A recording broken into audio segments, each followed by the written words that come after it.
कटीली तारें, हाथों में लाठी और ड्रोन से आंसू गैस के अटैक।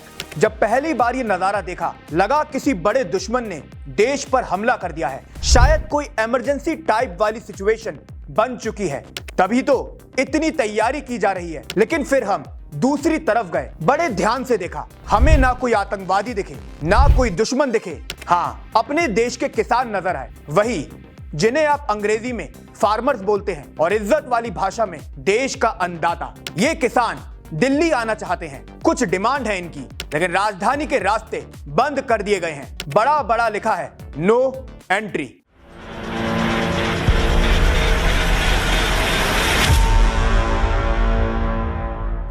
नमस्कार, मैं हूं सुधांशु माहेश्वरी और शुद्ध देसी राजनीति के 38वें एपिसोड में आप सभी का स्वागत है। किसान आंदोलन चल रहा है, पहले भी देख चुके हैं, फिर देख रहे हैं। काफी आसान होता है एक पक्ष की साइड से बोलना। मैं आराम से आपको किसानों के सपोर्ट में 10 बातें बता दूंगा, उतने ही आराम से सरकार को सपोर्ट करते हुए पॉइंट्स गिनवा दूंगा। लेकिन इस शो का नाम शुद्ध देसी राजनीति है। यहाँ हम एनालिसिस करते हैं हर चीज का, बिना लाग लपेटे के, विदाउट एनी फिल्टर। सच्चाई आपके सामने रखने का काम करते हैं। सो आज का हमारा सवाल है, किसान सही या गलत? किसानों की मांग सही या गलत? किसानों का तरीका सही या गलत? सरकार का रवैया सही या गलत? आज इसी सही गलत के तराजू पर किसान आंदोलन का विश्लेषण करते हैं।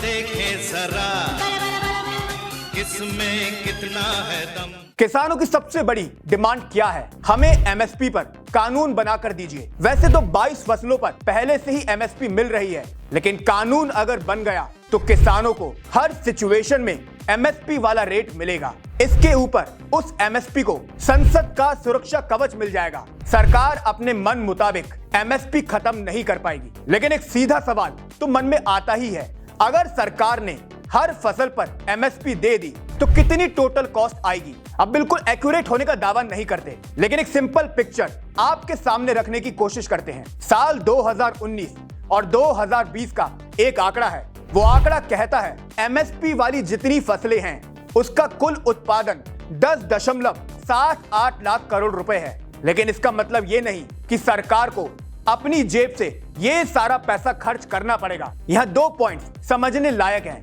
पहला ये, किसान अपनी सारी फसल कभी नहीं बेचता, अपने घर में भी कुछ इस्तेमाल करता है। दूसरा पॉइंट ये, गन्ना जो होता है उसका भुगतान सरकार नहीं करती है, वो काम शुगर मिलों का है। अब अगर रिवाइज्ड कॉस्ट देखें तो पता चलता है 1.5 लाख करोड़ के करीब में ये सारा काम हो जाएगा।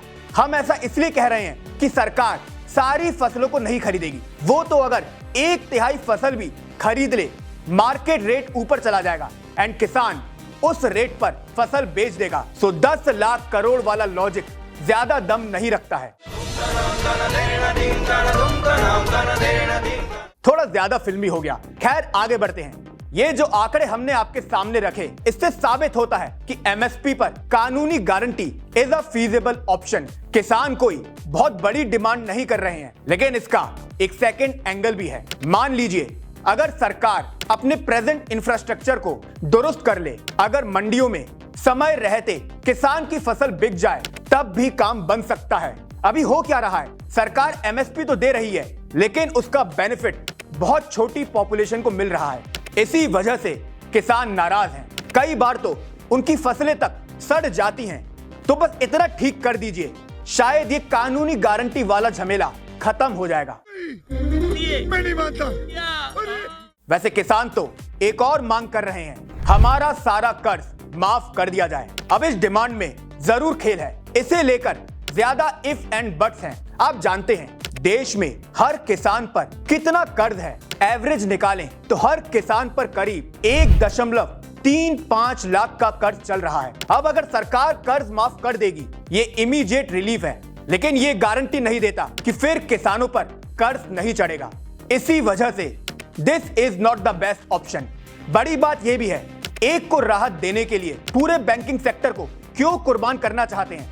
एक्सपर्ट्स 3 सिंपल सॉल्यूशन बताते हैं। पहला, कोल्ड स्टोरेज ज्यादा बनाएं। दूसरा, सिंचाई व्यवस्था को ठीक करें। तीसरा, किसानों की इनकम बढ़ाने पर जोर दें। हम जानते हैं आप बोलेंगे इस बार का शो तो काफी ज्यादा किसान ओरिएंटेड हो गया, लेकिन दोस्तों बिना किसान के इस देश में शुद्ध देसी राजनीति नहीं चल सकती। नमस्कार।